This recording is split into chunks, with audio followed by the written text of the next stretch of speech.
Okay, so welcome to the last session of this meeting.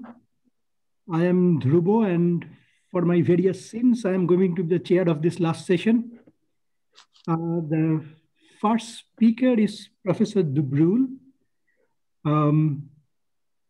So let us start now, and the floor is open to her. And you can interrupt her, or you can put a question in the chat, and I can then interrupt the speaker. Please, Professor Dubrul. Yes, thank you. And thank you for the organizer for this wonderful meeting. I learned a lot of things, and I hope I will still learn in the last lecture.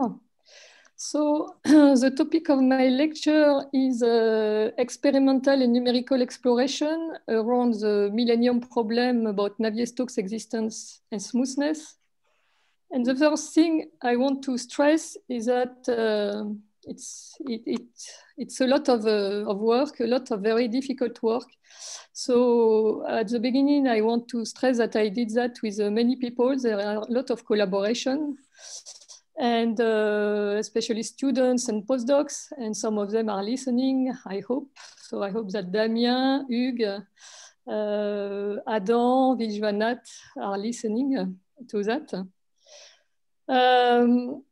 So let me start by stating what, as a physicist, I understood about the mathematical problem. And this is just a flash of things I will show that motivated the work I will be presenting.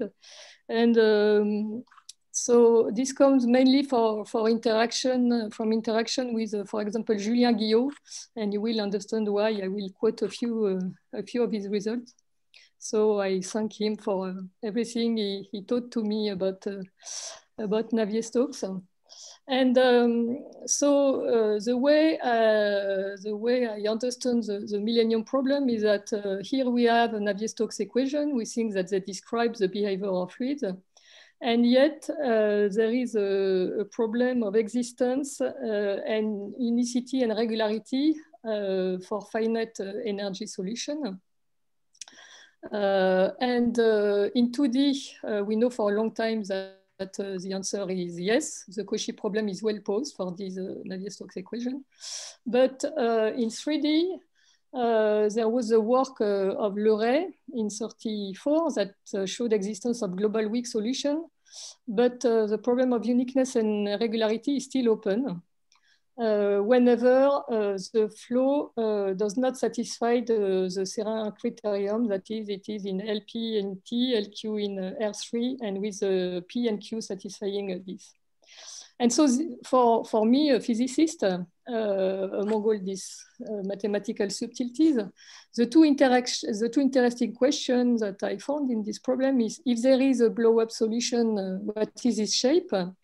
And the second problem is that is there a loss of unicity after the blow-up?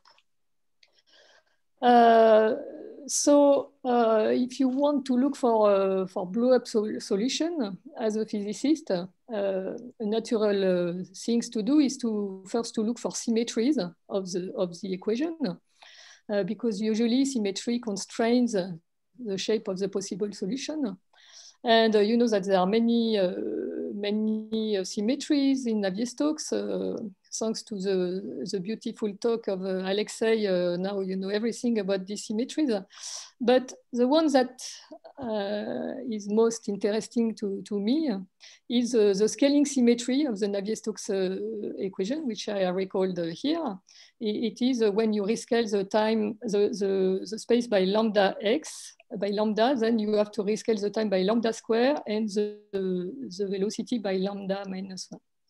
And so the natural question to ask is that, are they self-similar blowing solution of Navier-Stokes equation? And in fact, it's Leray himself who asked himself this question, and he wrote down the Leray equation satisfied by self-similar solution. So there are a lot of results about self-similar solution. So self-similar solution of Navier-Stokes equation, if any, take this shape. So there is an initial condition, which should be a function of the angle over norm of the position. And then as a function of time, you should have a rescaling in x over square root of t. And in fact, you can have two types of subsimilar solution. You can have forward and you can have backward. And here I wrote the shape with the convention that if the parameter kappa is positive, then they are forward self-similar solution. And if kappa is negative, they are backward self-similar. And in fact, it depends whether the self-similarity issued from the singularity or converge towards the singularity. So for the forward case, everything is kind of settled thanks to the work of Sferac. There is existence of forward self-similar solution for any initial condition which is in this set, and there is non-uniqueness of forward self-simulation of forward self-similar solution, and Guillot and Sferac provide some very nice example. For the backward case, which to us is more interesting because it's the case of converging towards a singularity. Tsai proved a long time ago that there are no non-zero backward self-similar solutions. And but Guillot and Witwer in 2015 proposed that they showed that the argument of Tsai does not work for generalized backward self-similar solutions that take this shape. In fact, you add a rotation, and rotation that depends on time. And they show that if you have this, then the Tsai argument is not valid. And in fact, so they conjecture that there is general backward self-similar blow-up followed by loss of unicity in Navier-Stokes equation. And it's just a conjecture, it's not proved, but they proved it for an equation which is simpler than Navier-Stokes equation, but which share a lot of similarity with Navier-Stokes equation, is this complex Ginzburg-Landau system. This system has the same energy conservation of Navier-Stokes. It has the same scale invariance, but is invariance under U1 instead of SO3. So motivated by all this discussion, I was wondering myself, okay, it would be nice to find some self-similar, backward self-similar blow-up. But you see, everything depends on the shape of this function U. You cannot write any mathematical proof if you don't have an idea of what is the shape of it.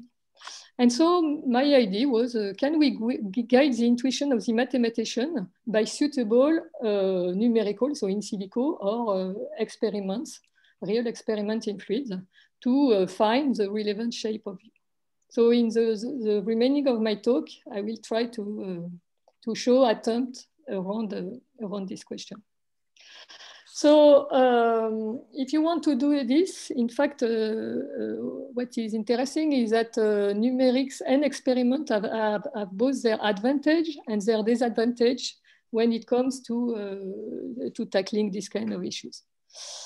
On the one hand, on the numerics, the advantage is that you know that you are simulating exactly the Navier-Stokes equation, so you have a full control of the equation. All the variables are available. You can get the velocity at any point, the pressure at any point, helicity, etc. A lot of things. It's very easy to vary either the initial condition or the viscosity. And it's very easy to implement periodic boundary conditions, which are usually the boundary conditions which are used in many proofs because it's most simple to get proofs in that geometry. But of course, the disadvantage is that it's more difficult to do non-periodic boundary conditions, which are less often investigated in mathematical theorem, but which I stress to you, I'm a physicist, I come from real life, and non-periodic boundary conditions are usually found in everywhere where you have fluids. You have the problem of discretization of equation, which can put additional viscosity, so it needs to be controlled, and more more bad points are you have a limitation of the number of points you can simulate. So you cannot go towards scale as small as you want. And this might be a problem when we want to look at singularities or quasi-singularities. And you have a difficulty to go toward very long time. So it's also a difficulty. And you have a lack of statistics very often. I mean, lack of statistics in time, I mean, in decorrelated velocity field. On the other hand, in experiments, what is very nice is that you are not limited by this disadvantage. The limit L small is done automatically, it's done by the fluid itself. And you don't have discretization of scales and time. It's very easy to get huge statistics, huge decorrelated fields, and it's usually easy to implement boundary conditions that are realistic for fluids you observe in the nature. But of course, it's impossible to do 3D periodic boundary conditions, so it's difficult to test most of the mathematical theorem exactly. There is a difficulty of measurement to get the variable. There is an issue of resolution and time, and it's more challenging to vary the viscosity and the initial data. And moreover, we are physicists, so we must not forget that in fluids, even if they are incompressible, like in water, if there are singularities that develop, then normally you should have blow up of velocity. So velocity gets very high, and at some points, they are likely to supersede the sound velocity in your fluid. And so then compressibility will set in, and you will not be looking at real Navier-Stokes equation anymore. So this might be a problem. So motivated by all this, we decided to investigate the problem in the so-called von Karman flow. So what is a von Karman flow? You take a cylinder, you fill it with some liquid, the one you want, and you steer it with two counter-rotating propeller that I have a device here. So one is rotating in one direction and the other one is rotating in the second direction. So the fluid at the top and the bottom are moved in opposite direction. And in the middle, there is a shear layer where there is very strong turbulence. So the advantage of this flow is that you can get very large turbulent rate in a rather compact setup. So here I have shown you velocity streamlines of this flow. So you see it's a kind of a nice vortex like you have in your tube bath. So to simulate this flow is not easy because you have the problem of these moving impellers. And so what we use is a code developed by Jean-Luc Guermont and collaborators. And which is a code which is in cylindrical geometry with finite element in radial and vertical and Fourier mode in azimuthal, and which uses a penalty method for moving the moving boundaries for the impeller. And the advantage is that in this numerics, there are two types of simulations that are implemented. There is direct numerical simulation, where you have exactly the dissipation term, and where you can simulate flows up to Reynolds of the order of 6,000. And you have also a large eddy simulation implementation using an entropy viscosity that Jean-Luc developed in 2015. And so we put this code on very big machines, the largest we have available in France, and we were able to run a lot of simulation. On the other hand, in the experiment, so here, what we have been using around the years are three kinds of setups. There is a smaller one with water, which we call VKE for E for water. There is a slightly larger setup, VKS, with S for sodium, and then a much bigger setup, which is called Schreck, and which is filled with helium at very low temperature. So the advantage of having all this setup is that the viscosity varies and the size varies. And so we are able to span a very large range of Reynolds number. You see, from 10 to the 2 if we use in the smaller setup a mixture of glycerol and water, to 10 to the 8th or even infinity if we go to the superfluid regime in the Schreck experiment. A more difficult thing is to measure velocities in this setup. So most of the velocity measurements you will see were done in this small setup that you see here that we have in our experiment. So how do? We fill the tank with water, and then we add a lot of small glass particles that then we shine with a laser, a powerful laser. And we take pictures using 4 fast cameras. And if we take picture in cadence, like a tac, tac, tac, tac, then in between two pictures, we can see how each particle moves from one point to another. We have the time lag between 2 pictures, so we can compute the velocity. And the 4 cameras are enabled to reconstruct the 3 components of the velocity from a picture taking on different planes. So here are an example of velocities that we are taking. So here it's in Eulerian representation. So the arrows are the velocity in the plane of the measurement, and the color are the velocity out of plane. But using this setup, we are also able to do Lagrangian velocity measurement. That is, here you see 40,000 particles. So in a 2 centimeter by 2 centimeter by 0.5 centimeter cube, where we are able to follow the track of 40,000 particles resolve in time for some time. Here you see the particle are coded by color. So we are able to do that, and when I show like this, it seems quite easy to get, but I want to stress out that these are very difficult measurements because we are using a very high resolution of the order of the Kolmogorov scale.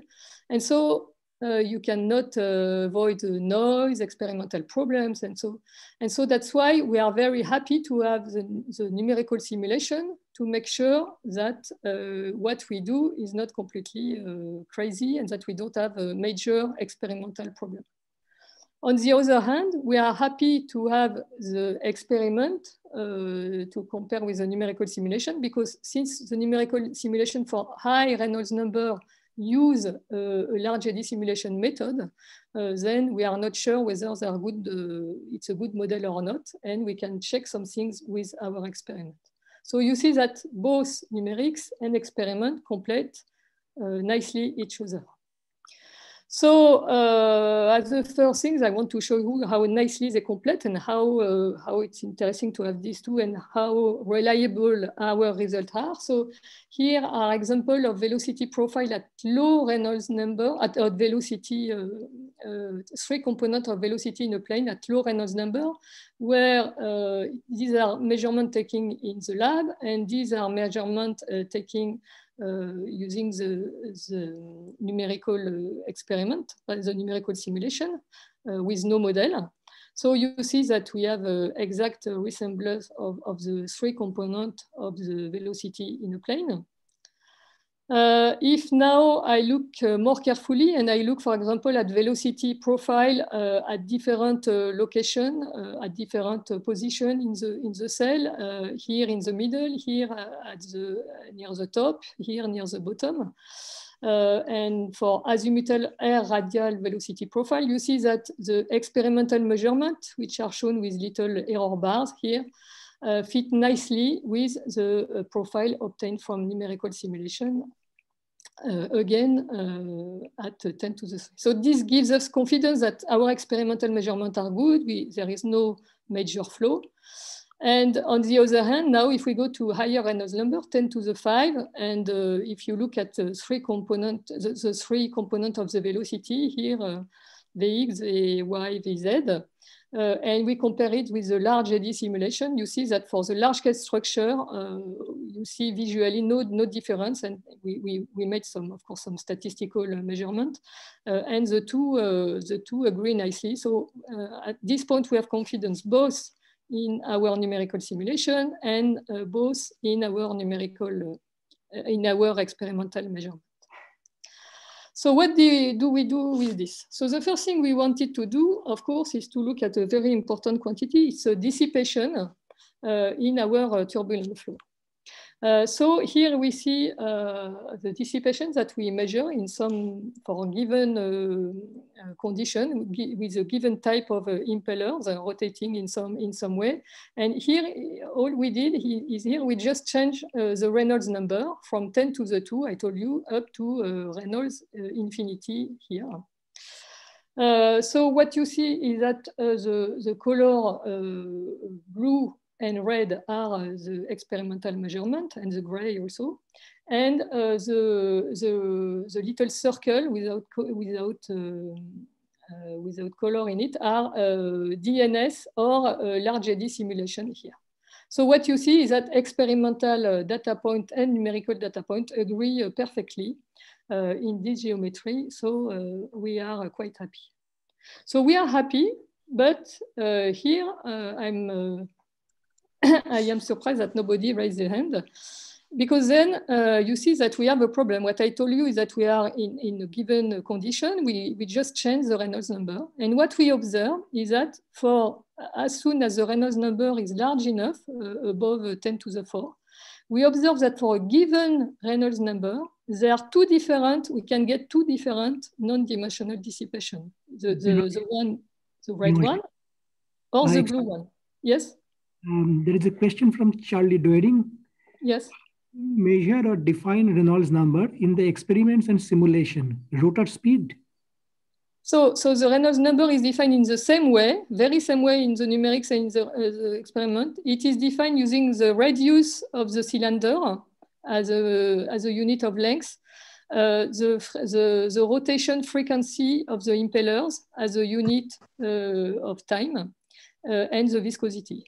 So it's if R is a radius of the cylinder is R square 2p R square F over nu. So it's not a Taylor Reynolds number. It's a global Reynolds number. Okay. Continue. Okay. So here we have a problem that is for a given Reynolds number we have two different possible non-dimensional dissipation.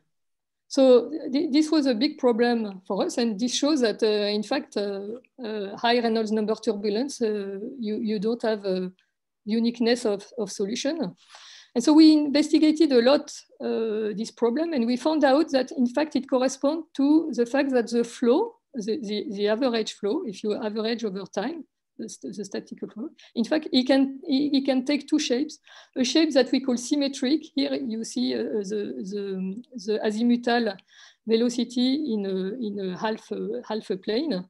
Here at the top and the bottom, you see the trace of the impellers. So you can take a symmetric shape where half of the flow is rotating in one direction along with the top propeller, and the other half is rotating on the other direction with the bottom propeller. Or it corresponds also to a symmetry breaking solution where you see the internal flow, the internal part of the flow is rotating with the bottom propeller, and the external part of the flow is rotating with the top propeller. Okay, so we have these two solutions, and it's very puzzling because we are in a very fully turbulent regime where we thought that there should be only one solution. So we took 10 years to investigate this solution. They correspond to a very we have very nice dynamics at large scale. In some parameter regime, you see that we can have dynamical change without doing anything between these two solutions. So here you see a kind of phase spec. What you see is the dot tells you where you are between the symmetric state here and the bifurcated state here. And you see as time goes, we don't change anything in our experiment, we let it run, and you can switch between the two solutions of the Navier-Stokes. And we investigated much more about this bifurcation, how it works, and we found out that we can run, in fact, a statistical theory a la Miller-Robert-Sommeria so in the inviscid limit. And we found that there is the equivalent of a magnetization and a temperature, and below some temperature, then the magnetization is 0, which corresponds to the fact that the symmetric solution is the only solution. And then there is a bifurcation, and you can have symmetry breaking simulation, which are unstable and can coexist with a symmetric solution.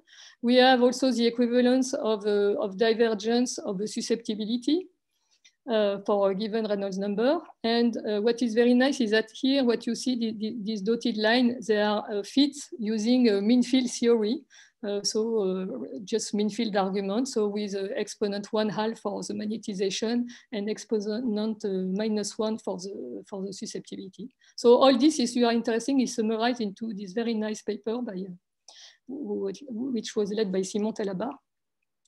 And also regarding this wandering around the phase space that you see here, we discovered with Davide Faranda that in fact it can be nicely also described by a stochastic attractor that enables to describe the dynamics of the large scale with very few degrees of freedom. So this was nice, and I don't know if you mathematicians have anything to do with this, but so this was about the large scale, but now let us come back to the small scale, and let us look at another aspect of the dissipation curve, which is the following. So now, if you look at the curve, you see clearly that you have what is clearly known as the anomalous dissipation here. That is, after a certain Reynolds number, the non-dimensional dissipation doesn't depend on the viscosity. And of course, you know that since the dissipation is a product of the viscosity times the entropy, it means that in the limit nu tends to 0, the entropy blows up, and so there are very large velocity gradients. And so as an experimentalist, you would like to follow this very large gradient, but we don't know how to do because of noise issue, etc. Following large gradient is very difficult. So I had an idea by looking at a talk by Raoul Robert, in fact, in the years 2000 something. So as you know, Duchamp and Robert were in 2000 were able to explain the Onsager conjecture by looking at local energy balance for weak solution. So you know that the local energy balance for weak solution, we have seen already talks about this, contains an additional term, d of u, which is written in this shape. It is the limit as L tends to 0 of 1/4 of the gradient of a regular test function of width L applied on the third power of the velocity increments. So this local energy balance was very nice to explain the Onsager result, because you see that if delta U goes like L to the H, then you saw that d of U is the limit as L tends to 0 of L3H minus 1. And from this, you get automatically that if H is greater than 1/3, then this inertial dissipation is bounded by something which tends to 0, so is equal to 0. So it means that Euler equation conserve energy, and the dissipation in Navier-Stokes is only done by viscosity. It doesn't prove that if H is less than 1/3, there can be dissipation through irregularities without viscosity. This was proved by Iset, but at least it gives you a feeling of how it can happen, because then this term is not bounded anymore, and so it could have a non-zero value.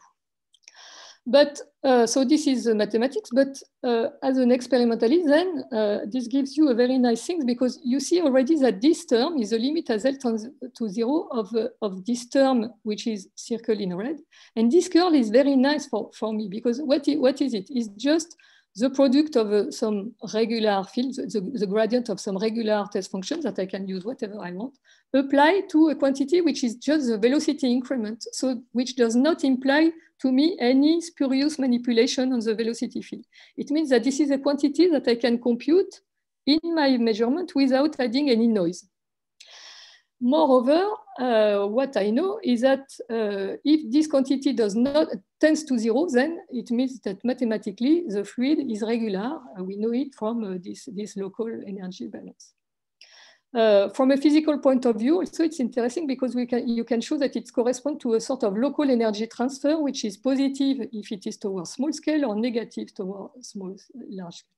So my idea when I listened to Raoul Lambert was that, hey, why don't you use this quantity in red as a regularity indicator? Also, it is scalar, so it is very good. So when I was young, Uriel taught me one very important thing is that if you have a good idea in turbulence, the first thing you have to do is to try it on burgers first, because if it doesn't work in burgers, then you can throw it away, it will not work. So this is what we did. So as you know, Burger's equation develops shocks, which is a singularity in the inviscid limit. What we know is that formally this singularity has a scaling exponent h equals 0.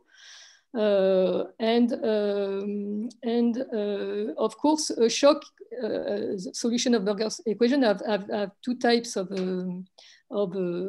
areas. There is the ramp here, which are regular, so in which this regularity indicator should be equal to 0. And there is a shock location where you have a singularity, so d of u should be different from 0.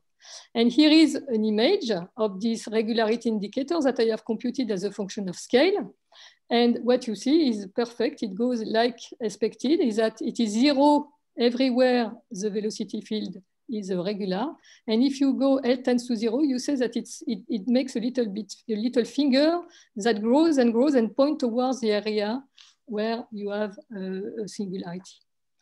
And even if you smooth the shock and by adding viscosity, you see that my regular indicator is still useful because you see that it lights up, it becomes big just at the location of big gradient. And of course, if you decrease L small enough, then it tends to 0 because it tends to regularity.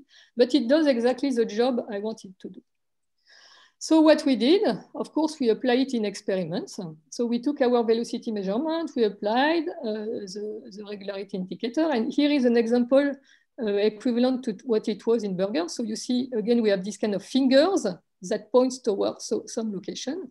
And now, so we have our kind of flashlight, which you can look at the point where the regularity indicators point us that there is some special things about it.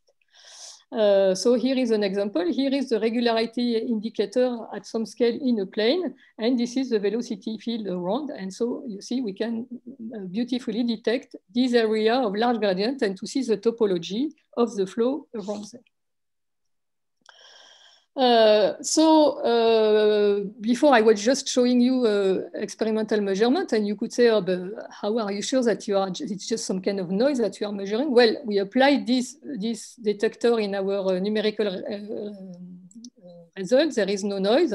And here you see that there are still areas where the little indicators, regularity indicators, takes very large values. And here you see, by the way, that it's not regularly distributed in the fluid. Here you see from the top. And so there is something on the axis, and the rest of it is clearly near the boundary, showing that maybe boundary plays a role. And also what you can show is that there is not a one-to-one correspondence between this indicator and the vorticity, because you see that there are places where this indicator is large, where there is a lot of vorticity, but there is places where you have vorticity and it's not so clear that you have this indicator. So there is not a one-to-one comparison. It's different from looking at the entropy. So now, before going, I want to ask, what can I do with this? So before that, we are physicists, we have to ask how frequent are the singularities, if any? And here I will give you a physicist approach. I have a constraint on the singularity using the dissipation, the low dissipation. We know that the anomalous dissipation should be constant as a function of Reynolds. So the average dissipation induced by the singularity should follow this law. It cannot increase and decrease as a function of Reynolds number. So it means that the average of the fluid of L3H-1 should be constant using some measure. And if I take a multifractal measure, if I say loosely that singularities are organized on a set of codimension C of H. Then I have a constant energy dissipation provided C of H is 1 minus 3H. So just to check for burgers, this would correspond to, for H equals 0 to C equal 1. That means that it's isolated points in space, and it is indeed what are shown. So now if I apply this to Navier-Stokes, I find that for H equal -1, which would be the scaling exponent corresponding to the singularity, I would find C equal 4, which is somehow compatible with consistent with the Kerr-Farrelly theorem, but which tells me that if there are singularities, they are at most isolated points in space-times. And so it means that they are very rare. So we need absolutely a statistical study to find them. So that's why now I'm concentrating more on the experiment, because it is where I can do detailed statistical studies. So what we did, we applied our regularity indicator to a lot of velocity fields that we measured. We obtained statistics. The statistics of this regularity indicator here, you see in centered reduced variable, is very non-Gaussian. And you see that it has very large tail. And so what we want to do, obviously there is a singularity if this indicator is very large. So we look at the tails and we look at the location where this singularity indicator is very large and is over 160 the standard deviation. So this is a very extreme event. And we look at the topology of the flow around this location. What do we observe? So we observe three kinds of structure. So here you see the location of the very large event here at the intersection of the lines. And what we observe is that here you have a picture of the vorticity around here, and here a picture of the velocity around this point. On the vorticity, we see that it's organized into tubes. In fact, we always observe some kind of tubes or sheets, and we classified them by the eyes using how the particle move around this special point. And so here you see what we call the screw vortices, where a particle goes in spiraling around the point where the indicator is very large. Here we have the roll vortices, where the two trajectories separate and spiral from two different sides. And we also found what we call U-turns, where the trajectory is just doing some bend like this. And this is a typical kind of trajectory we obtain between two vorticity sheets like this. So after we found this, it's all depicted in these two papers. We also looked for them in numerics, and we observed the same type of things. And what we then went on is, we say here we have different events. Are they the same event? Can we try to find a typical event? So what we did is that we took all events. They all look like, you see some sort of vorticity tube. We all line up around the same axis, for example, the x-axis. And we average 100 of them to try to find the typical event and try to find what is its velocity field. And to our big surprise, we found a very simple result, is that here you see the entropy of such typical event. Here you see the velocity in the plane containing the axis. And you see that it looks like just a plane vortice. And in fact, if you look at the vorticity distribution inside this vortice, if you look in these planes, it looks like a Burger's vortex. But by difference with the Burger vortex, it's not completely axisymmetric, you see, because of these little ears that you have this. And so if you look in the eyes where there are the ears, then you see deviation from the Burger vortex. So we have a non-axisymmetric Burger's vortex. So is it coherent with what we saw before? Yes, this was pointed out by Keith on a recent focus on fluid, is that if you take axisymmetric Burger's vortex, then by taking a good initial condition, you are able to generate all the streamlines, all the type of streamlines that we were seeing in experiment. And so this means that, in fact, it seems that the three different types of things were all Burger's vortices, and probably non-axisymmetric Burger's vortices look from different point of view. But so now I want to come back on this axis symmetry that we saw, on the deviation from axis symmetry. And when we looked at it, it reminds us of some picture of vortex reconnection. You know that when two vortices reconnect, then there is a bridge in between. And so we were wondering whether this difference from axis symmetry was not a remnant of the bridge which appears during reconnection. So we run more carefully our numerical simulation. We look at location where the regularity indicator, which is on the third panel here, was large. And here you see that indeed, here you see the vorticity on the left panel, so you can follow the reconnection. So I advise you to follow the first and the third power. And you see that as the two vertex approaches, then the regularity indicator peaks just at the moment where they reconnect, and then it decreases. So in numerics, it was okay. We were able to make a connection. And then later, using some more advanced experiments, we were able also to make a connection between reconnection and location of high energy transfer. So for example, here you see a beautiful picture. So what you see is in color, in gray and red, you see the iso contour of vorticity. The little pink things are just trajectories of particles. And you see that the particles are trapped by the vortices. And the blue things, what you see is the location where this indicator of regularity is very large. And you see that it's very large in between the two vortex at the location where they interact, if you look closely. So this is interesting that we found this because, as you know, there is a link between reconnection and blow-up. In some recent paper, Keith Moffat and Kimura use Biot-Savart self-similar evolution of vortices to show that when they are reconnecting, there is a blow-up characterized by two scaling exponents. That is, the distance between the two vortices decreases like square root of t, which is a low-rate scaling, and the maximum of the velocity increases like 1 over square root of t, which is also the low-rate scaling. And more recently, this was found by Yao and Hussain in the reconnection of two rings. They study carefully the reconnection of two vortex. Here you see as time goes to zero distance to reconnection, there is a bridge that is formed and there is reconnection.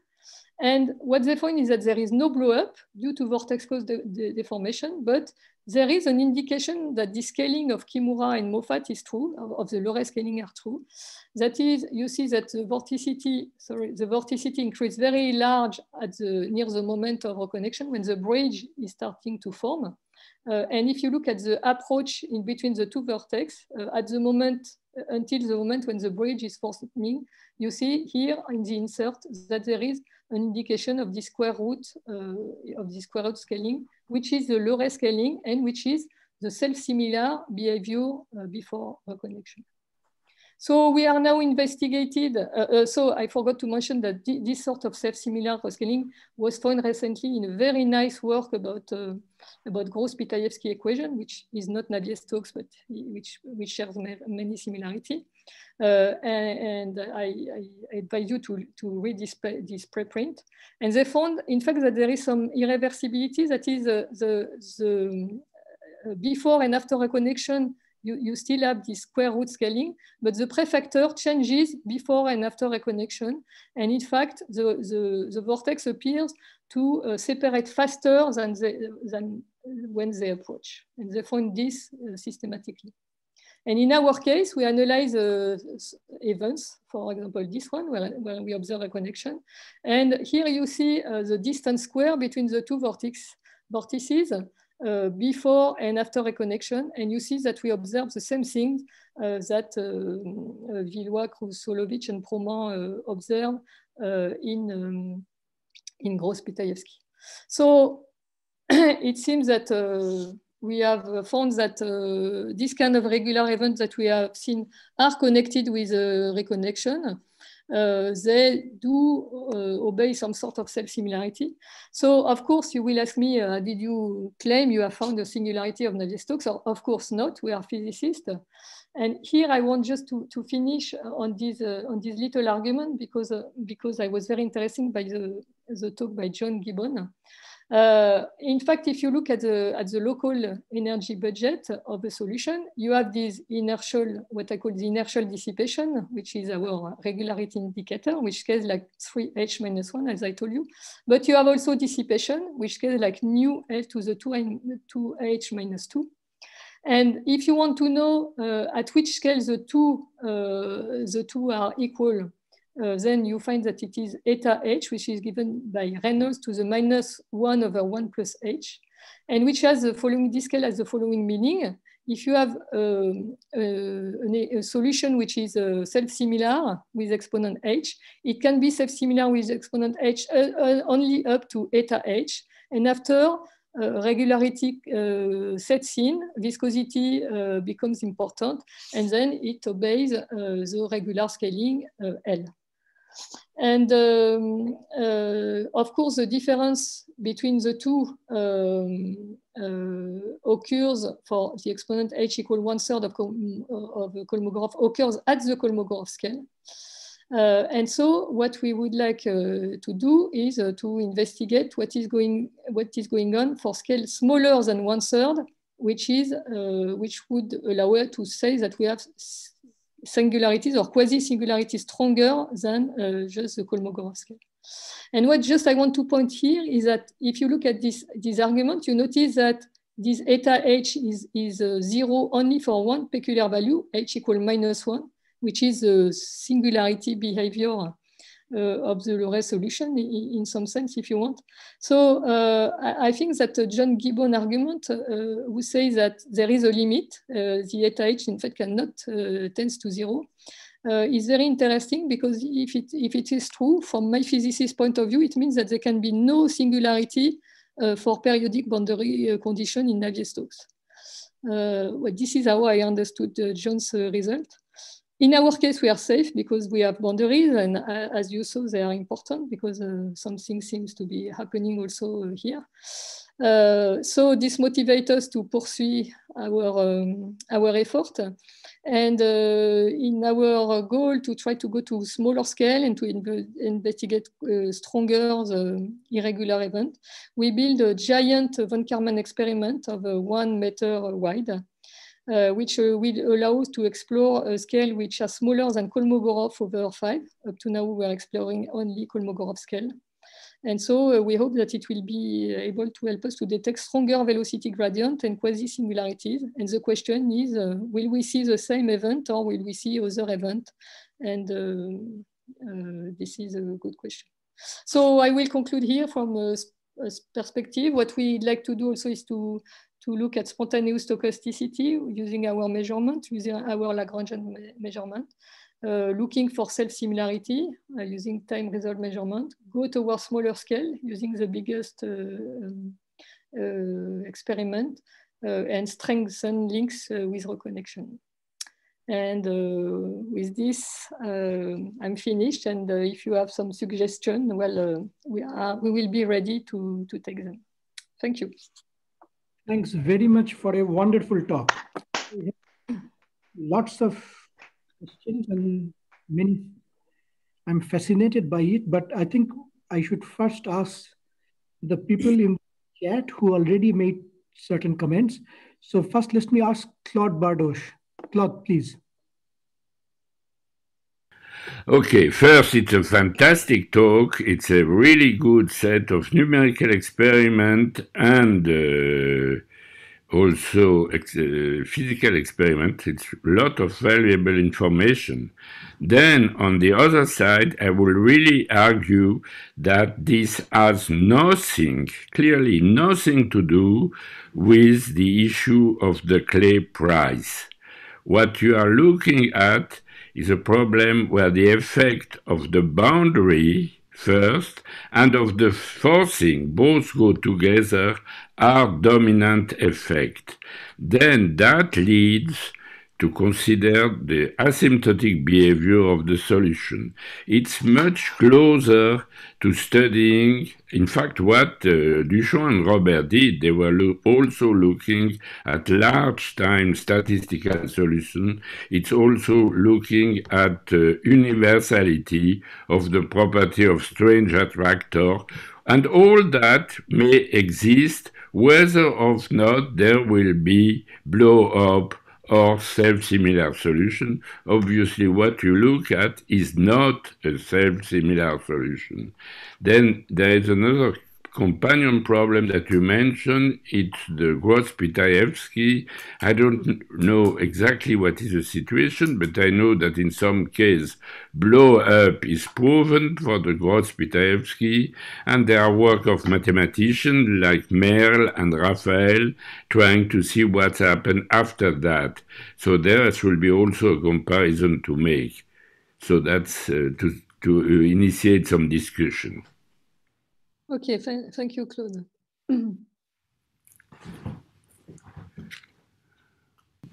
I could make a comment, actually a couple comments if we have time, I guess. One comment I already made in the chat session, which is that the Coffee-Rayleigh-Cohn-Nierenberg theorem only shows that the codimension is greater than or equal to 3. Okay, so I thought it was 4 because I thought it was okay. Yeah, so I thought it was events that were coming and up and leaving. Okay. And so in space, in time, you have like a 1/2, but I guess in space time, it's dimension less than or equal to dimension less than or equal to 1, but okay, with zero dimension, but with zero length or zero Hausdorff measure in some sense, more refined parabolic Hausdorff measure, but basically it could be something like a filament with lots of little holes in it. Okay, okay. Or it could be a point singularity tracing a line in space-time, but flickering on and off. Okay, okay. Yeah, okay. Yeah, that's more like what the type of things we see, but yeah. Okay, so in fact, another comment is that I'm very fascinated by your last slide before the conclusion about the experiments, in particular going down to below the Kolmogorov scale. I think that there's a new effect that comes in there, which is thermal noise. And this should already be apparent in the von Karman experiments, in particular in the water experiments around a Kolmogorov scale divided, by 5. So in fact, long before you get to compressibility effects, you'll see thermal noise effects. And that means that the incompressible Navier-Stokes equation is not any longer the correct equation at those scales. Okay, so would you recommend that then we do a velocity spectrum to get there to see if we see deviation from the exponential and the sort of onset of the thermalization regime? Yeah, if you can, I mean, I think that's yeah, we can. We are able to measure a velocity spectrum. We have down to those scales.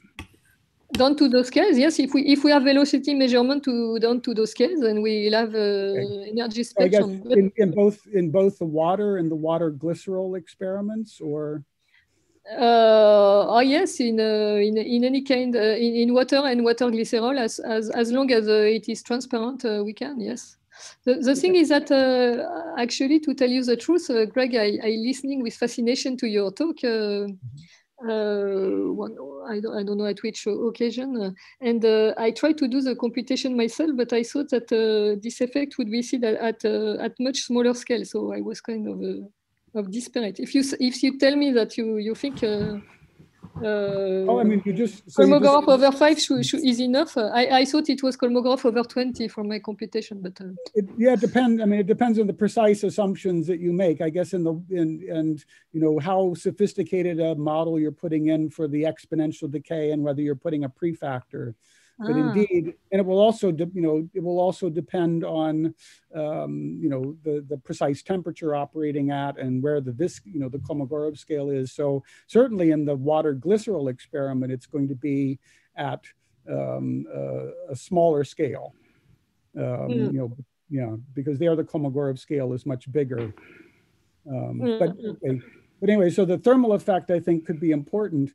I guess, in fact, the compressibility issue is also interesting because there's a beautiful result by Quastel and Yao in 1998, where they looked at a stochastic lattice gas model.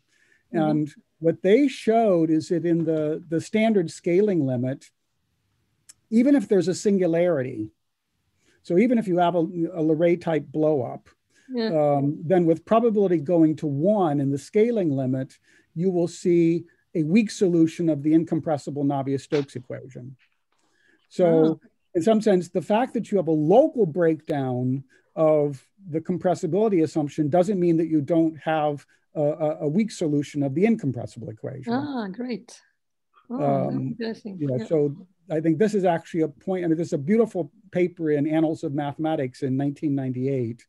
I think it's a really nice paper. Okay, thank you, Greg. Yeah. So we will look for this effect. I mean, sure, if you say that it's possible to see, and we will let you know. Yeah, even easier if you look at negative order structure functions. So if you take something like you know, a suitable Morley type wavelet, you know, then yes. And then look at negative order structure functions, they'll be much more sensitive to low intensity events. I mean, actually, the type of strong intensity event that you're looking at is much less affected by noise, as you might imagine. Okay. I wasn't there to do that. Yeah. Okay, that'll be great. yeah, sure. Yeah. Sure, we'll be happy to do that. Oh, wonderful. Can I make a comment, please? Please. Can you hear me all right? Yes. Yeah, I think it's beautiful work, Bérengère. You know, we've been in touch a little bit about it. And I think it's wonderful that you locate the regions of high vorticity, high entropy, just where the reconnection is taking place. I think that's a great achievement, great experimental achievement as well as numerical.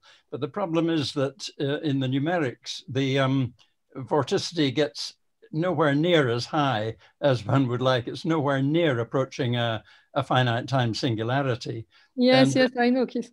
Yeah. You know, the reasons are to do with the complexities of the effect of viscosity in the reconnection process, as people like Bob Kerr know very well.